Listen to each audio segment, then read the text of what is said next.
Hello and welcome to this special episode of Sermon Soundwaves on the Space Coast. I'm Pastor Alisha and Elizabeth, pastor of discipleship at Advent Lutheran Church in Melbourne, Florida.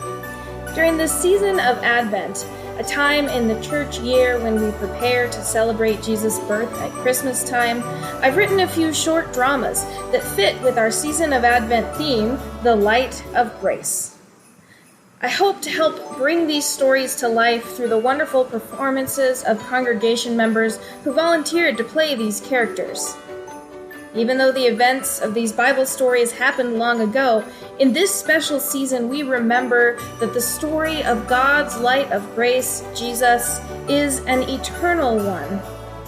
Each week in the season of Advent leading up to Christmas, we will focus on a different theme in the light of grace. Together, we will reflect on these words of hope, peace, and joy in the light of grace. Throughout these dramas, you will hear a variety of stories. In week 1, you will meet Zechariah and Elizabeth, who help to center in on the theme of hope in the light of grace. In week 2, you will hear a prophecy from Isaiah who speaks of peace in the light of grace. And in the third and final week of this season of Advent, you will hear the stories of Elizabeth and Mary as they reflect on the joy of the light of grace.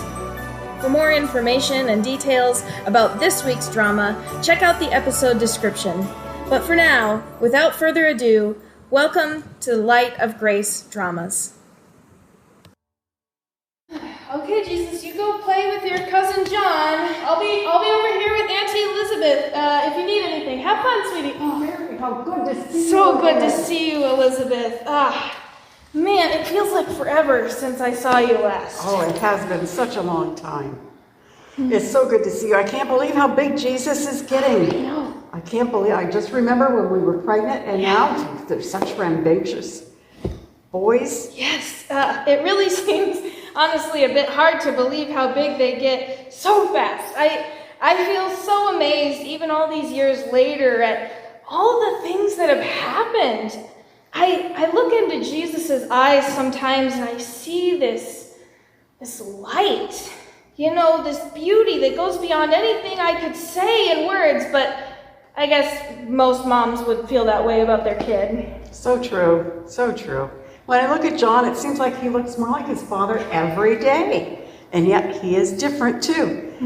Every year on his birthday, he reflects about his birthday and asks me to tell him the story again. It is so amazing. He loves to tease his dad about not being able to talk for 9 whole months. Yeah. And now he's become quite the storyteller himself. Oh, yeah. What a kid. Elizabeth, do you ever just feel a little, overwhelmed by it all? Well, what do you mean? Well, let me think about this. It's just, everything seems like it was so improbable or even impossible, and yet here we are together. Most days I wake up and I have to remind myself, this is the life I live now, that God really chose us. Yes, it can be scary. I hear you. It can feel overwhelming, sometimes even impossible. There are some days when I wake up terrified for what might lay ahead of us. But then all I have to do is remember to pause and pray and think about Jesus. Remember how far the Lord has brought us so far and how everything still to come doesn't quite seem possible. And my feeling terrified drifts away and I finally start feeling comfortable with something else entirely. It's really hard to put it into words. Oh, man, you talking about your prayer life, sometimes I wish I could be as faithful as you, Elizabeth. Oh, Mary, are you kidding? My goodness, your faith is amazing. You say you wish to be as faithful as me, but there are so many times that I wish I could be half as faithful as you. God chose you to be the mother of our Lord. He made you to be the one who raises up our future. Our hopes, our dreams, and everything we've talked about forever. Yeah, but that's just it. Why in the world would God choose me? I don't know what I have to bring. Most days I feel way underqualified for this, and I feel guilty, but I wonder, what if God made a mistake? God doesn't make mistakes. Look at those boys playing over there. They're having such a good time together. They make a great team. You know, when John was born, I found myself wondering and feeling overwhelmed and afraid too. I could sense that he was born to be something so much bigger than I ever could imagine. And that was terrifying. It still is sometimes. But the Lord has looked upon us with favor. He has looked upon you. He asked you with a good reason, Mary. You are blessed, not just because of the child you're raising, but because when God called you, you chose to risk your life and put your trust in the future you could not imagine. You said yes. You said yes. And that was enough. The Lord has blessed you, will continue to bless you and your son. I still remember that first time you came to visit me before either of the boys were born. And John leapt in my womb. Even back then, I knew there was something special. God has great plans for us, and especially for them, greater than we could ever imagine. Oh man, that I can believe. Look at those kids. I swear, sometimes when I look into Jesus' eyes, it's like I can see whole worlds swirling inside him, and he's still so small. And when I look at him, I feel this overwhelming sense of something. I'm not sure exactly what to call it. Joy, love, peace, hope, maybe all of the above. And yet, I still can't help but feel like sometimes I'm doing it all wrong. Like I was given this beautiful, perfect gift, and all I do is repay it with imperfection. Well, we're all imperfect.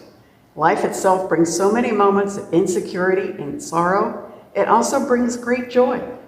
It can all be wrapped up in one imperfect life that we have to experience. But joy comes from these blessings. God has bestowed great joy upon us. And it isn't something that requires perfection, because it's not. It's God's love for us. It just requires that we offer love in return. And in that love, Lord blesses us.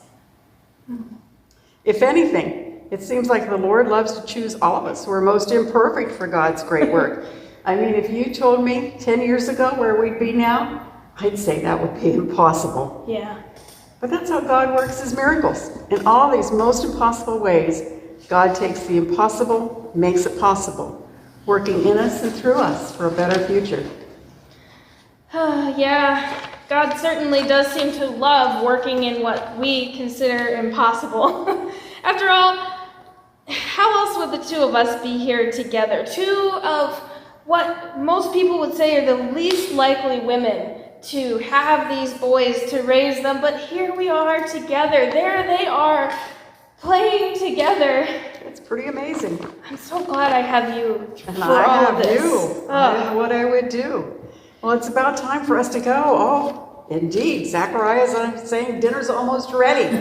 We're going to have to go. Oh, Come on, John. Time to go home. Oh, thanks for meeting with me. It's been so much fun to catch up. Hope to see you soon. yes, it's truly been a joy to see you, Elizabeth. We probably should be getting home too, though. I'm sure that Joseph has something whipped up for dinner. He's actually getting to be a pretty good cook. That's pretty good. I'll see you soon. Take care.